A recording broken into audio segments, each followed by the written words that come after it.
آج کی یہ نشست جس شخصیت کے تذکرہ اور اوصاف حمیدہ بیان کرنے کے لیے انہیں خراج عقیدت پیش کرنے کے لیے منعقد کی گئی ہے، میں سمجھتا ہوں کہ جتنے حضرات یہاں تشریف فرما ہیں شاید وہ اپنی بات ایک بات بھی نہ پیش کر سکیں۔ مولانا ریاض الحسن صاحب سے میرا زمانہ طالب علم سے تعلق رہا۔ جب وہ مظاہر العلوم میں پڑھتے تھے میری پہلی ملاقات ان سے وہاں ہوئی، اور آخر بھی مظاہر العلوم سہارنپور میں ہوا۔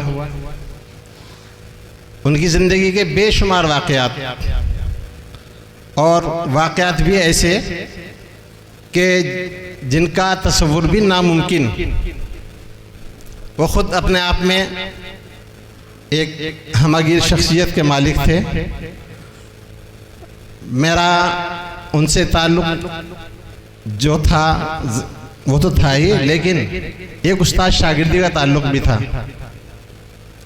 میں بہت ہی کھلے دل سے اس کا اعتراف کر رہا ہوں کہ میں نے اپنی زندگی میں بے شمار پروگرام، بے شمار تحریکیں ان سے میری وابستگی رہی ہے، لیکن کہیں نہ کہیں ان کا تعلق آخر میں مولانا ریاض الحسن صاحب سے ہی ملتا ہے۔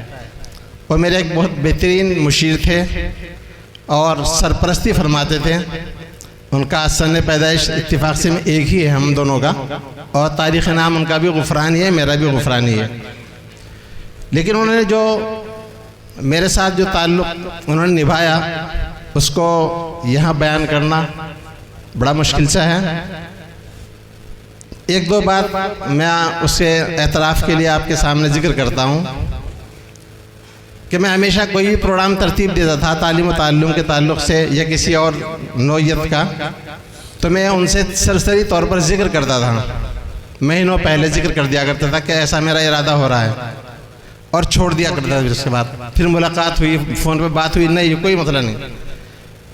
تو مولانا کو یہ بات یاد رہتی تھی، مجھ سے کہتے تھے کہ ایک دفعہ تم یہ کہہ رہے تھے، اس کا کیا ہوا؟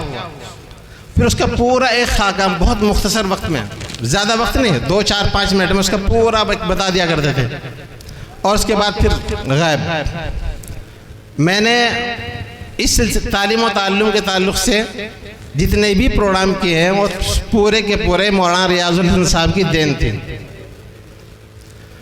اور اس کے علاوہ بہت سارے معاملات میں ہم ساتھ رہے ہیں، اختلاف رائے بھی رہا ہے، لیکن ہمیشہ جیت انہی کی ہوتی تھی، اور اس جیت میں ان کا خلوص، نیک نیتی شامل رہتی تھی۔